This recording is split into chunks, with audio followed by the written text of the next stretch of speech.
And you are listening to On the Record with Tiffany and Kevin on 9:30 a.m. The Answer. Yes, well, we're giving you an unapologetic B1 Republican perspective on health, business, politics, and culture. And we want to talk about culture now.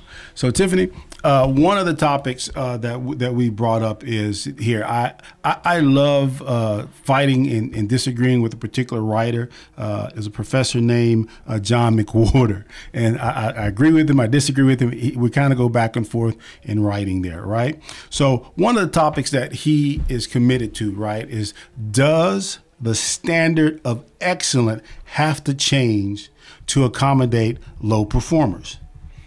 What do you think about that? Should it change? Because in a New York article, Well, I mean, you always want to come up with stuff like this. Okay.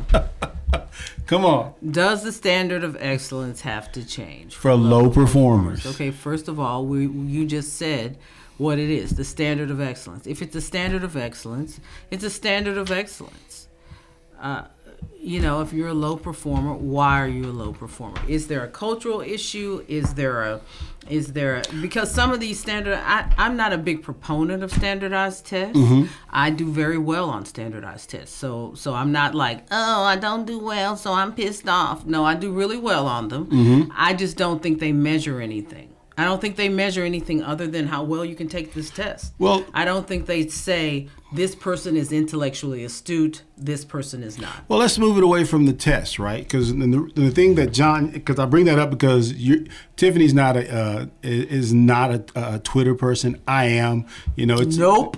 I'm not. I'm a Twitter person, right?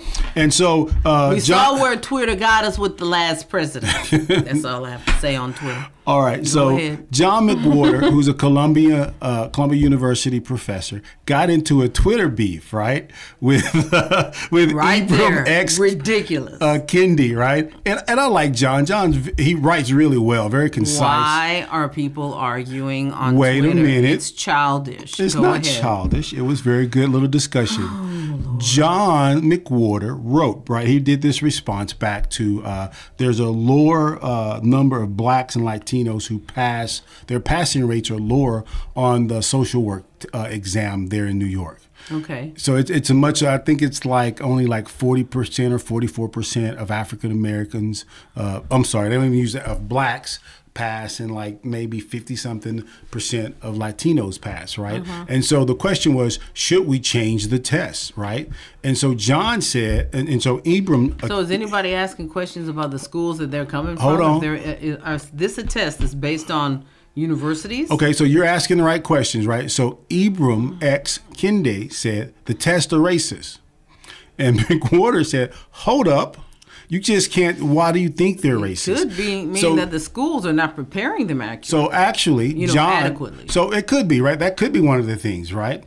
You simply can't go. The test is racist, or if you're on the flip side with racists, black people and Latinos are stupid. No. So, but wait a minute, that's not it, right? Mm-hmm. So John McWhorter, who was addressing Ibram, said, "Hey, you just made a statement of fact. You made a statement as if it was fact. What's the reason behind it? Why are you saying that that's what it is?" So then Kendi just went on this long diatribe, essentially calling McWhorter Uncle Tom. I knew he was going to go with he went there. Right. So he called him. He called him an Uncle Tom, right? Which is BS. I almost said something, which is BS. But so, and which really made McWhorter, I don't know if it made him mad, but McWhorter said, hey, here's some issues with these types of tests. It's the use of language. Yeah. The use of language, and he gave it's probably a combination of things, including preparation for this. Exactly. Because if yes, there's not, you shouldn't teach to the test on all these different standardized tests or whatever, but when you're talking about the test for you to be a social worker, you need to know a certain set. You need to have a certain body of knowledge of your own personal body of knowledge needs to encompass a certain set of information. Mm-hmm. If you don't have that information, correct. One of two things is one of a few things is happening, but proper preparation for it. Yeah. So what you're doing in your school, see, but what you might have something to do with that. Yeah, but what you're doing is you're asking the additional questions. Why?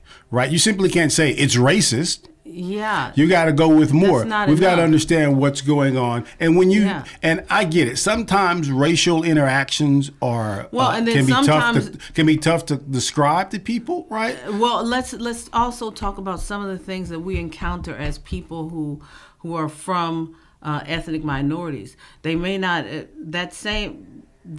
let's look at the pool of kids of students who are in this year's social work cohort.